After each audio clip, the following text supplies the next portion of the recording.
Nama saya Aris Nur Aprianto dengan NIM 442401886. Perkenalkan, nama saya Erna Alfiani, NIM 4424003.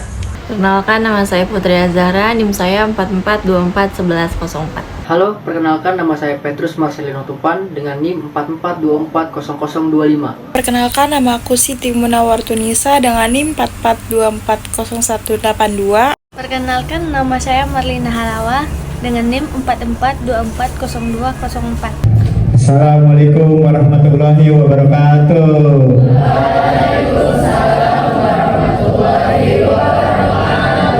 Selamat pagi semuanya. Kurang kenceng nih kayaknya. Ayo selamat pagi semuanya. Udah pada sarapan belum ini? Ayo semangat dong, semangat. Mempersingkat waktu, kita akan membacakan berundang-undang acara yang akan kami berikan. Oke, selamat pagi semua adik-adik. Jadi kami di sini berenam mengajak kalian semuanya untuk lebih aware terhadap apapun yang terjadi di media digital saat ini. Namun sebelum itu kita perkenalan dulu ya. Mau nggak? Oke.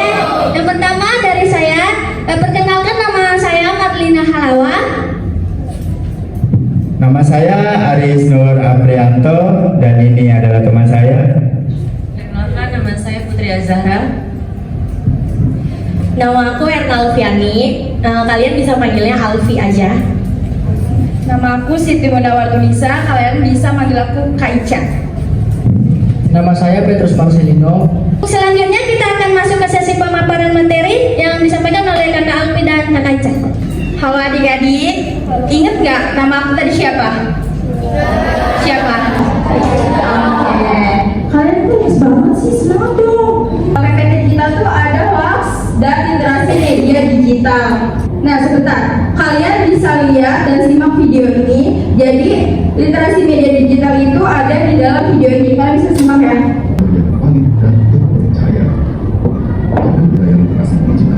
Dengan selalu cek fakta dan stop hoax. Nah di sini aku mau nanya, siapa yang udah tahu apa sih hoax itu? Coba kalau ada yang tahu boleh tunjuk tangan terus maju jelasin ke teman-temannya. Oke, semuanya teman-teman semua, perkenalkan nama aku Revan Deni Fatul Papahan. Mungkin kalian sudah pada tahu dan kakak-kakak semua. Dan aku dari kelas 8B. Di sini aku ingin menjelaskan apa sih itu hoax. Jadi hoax merupakan berita palsu yang memiliki dampak negatif jika disebarkan ya kak, dan dapat memiliki sebuah dampak, contohnya seperti perpecahan ataupun konflik dan kesalahpahaman. Mungkin itu aja sih kak secara dasarnya ya. Hoax, jadi secara dasarnya hoax mungkin adalah berita atau informasi palsu yang memiliki dampak yang negatif gitu kan. Oke, tepuk tangan dong buat teman-teman ini. Kalian pernah nggak ngelihat berita dari sumber yang nggak jelas kayak ini dari mana ya sumbernya ya? Padahal aslinya enggak. Itu sumber yang nggak jelas ya. Aku akan nampilin untuk video contoh yang terjadi di lingkungan sekitar kita, yaitu penyebaran hoax. Atau ada teman kalian yang tiba-tiba datang ke kalian bawa berita yang belum pasti kebenarannya. Jadi bisa ditonton dulu videonya ya. Bisa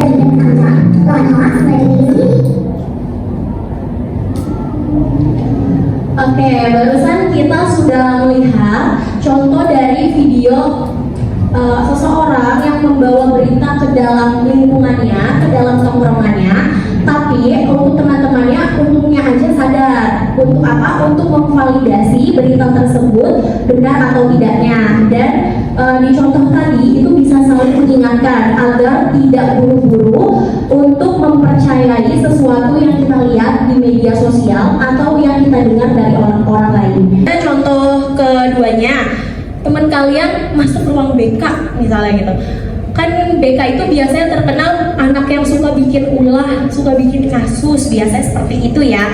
Padahal kan banyak yang bisa kita dapatkan, entah itu informasi dari ruang BK tersebut. Kalian melihat nih teman kalian, misalnya siapa namanya kamu tadi? Reven. Kamu? Dimas. Misalnya Dimas melihat Reven masuk ke ruang BK, terus tiba-tiba Dimas bilang ke teman-teman, si Reven dipanggil guru BK tahu, kayaknya dia bandel deh di sekolah, makanya sampai dipanggil ke ruang BK. Padahal misalnya guru BK cuma mau minta tolong, Reven tolong beli ibu es dong. Nah tapi kalian itu udah langsung menganggap si Reven ini bikin masalah, bikin ulah, sehingga Reven masuk ke dalam ruang BK. Berarti kan itu Dimas belum tahu kebenarannya, Reven ngapain aja di dalam, tapi Dimas sudah langsung diberi berita ke teman-teman kalau Reven itu dipanggil guru BK, terus Reven itu bikin masalah, bikin ulah. Itu seperti itu ya. Jadi kita tidak boleh langsung menyebarkan berita yang belum pasti kebenarannya sebelum kalian nanya langsung sama Revennya. Jadi di sini udah pada paham belum apa itu berita hoax? Paham? Oke, boleh sih kamu maju. Siapa namanya?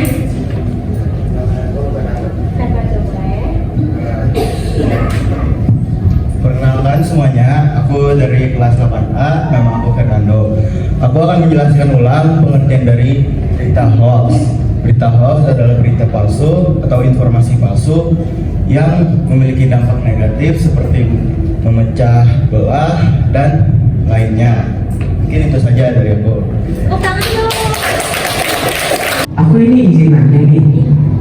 Kita kan udah pasti kayak punya keluarga, pasti kayak ada kakek, nenek, mungkin dari generasi-generasi boomer yang mungkin secara media sosial tuh masih belum ngerti, kayak cuma sebatas udah kayak pakai aja gitu ya.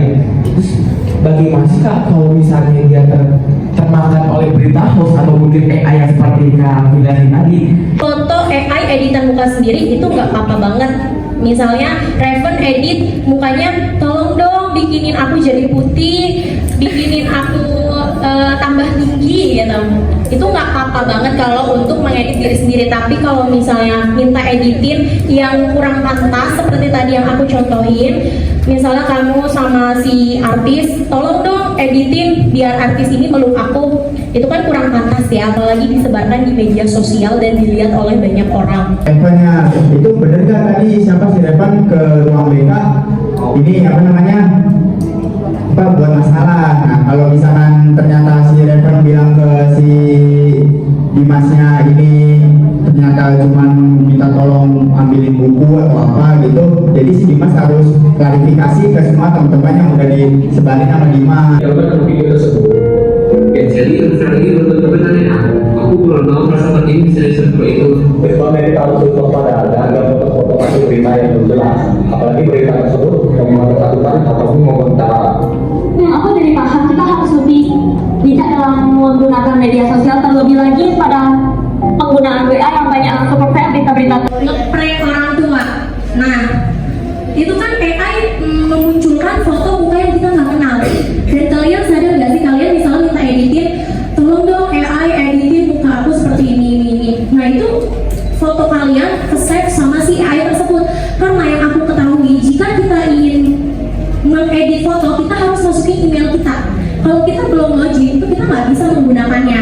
Jadi foto kalian akan tersimpan otomatis ke si fitur AI tersebut. Jadi ketika kalian minta untuk tolong dong buatin, ada orang masuk dalam rumah saya, terus ini kalian taruh foto rumah kalian. Nah nanti AI itu memfilter dari semua muka yang pernah minta tolong sama AI. Jadi bisa digunain sebaik mungkin. Gunanya literasi media untuk hari ini biar kita tidak gampang termakan oleh berita hoax. Jadi yang tadi udah kita kasih contoh, udah teman-teman lagi kasih pengertian apa itu hoax, yaitu berita yang belum pasti kebenarannya.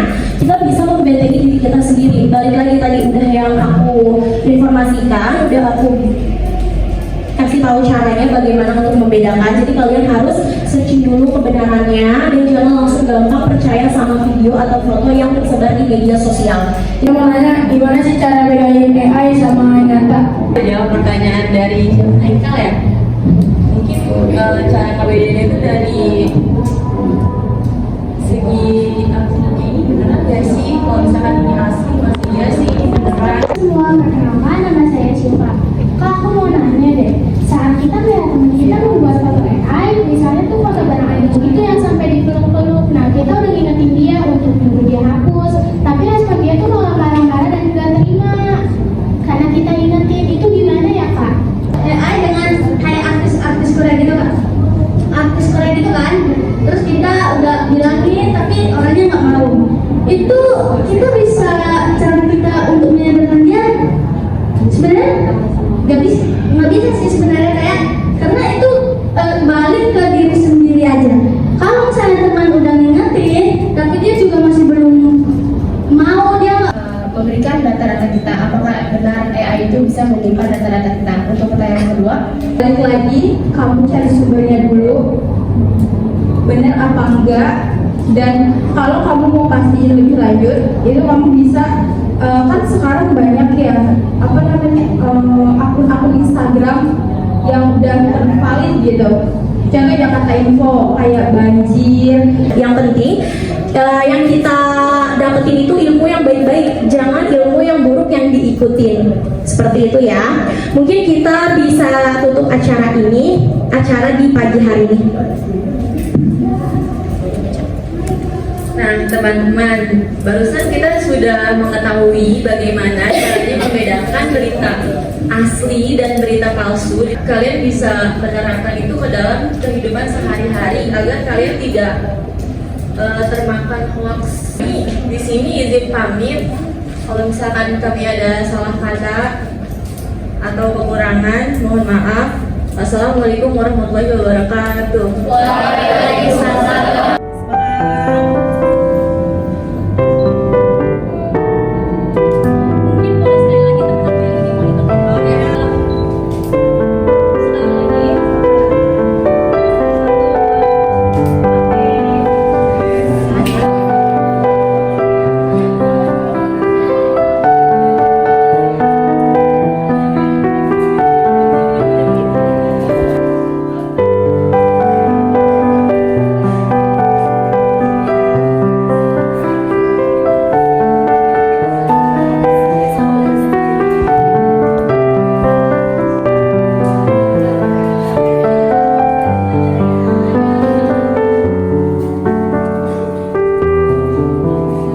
Saja ingin cerita tentang dia yang tak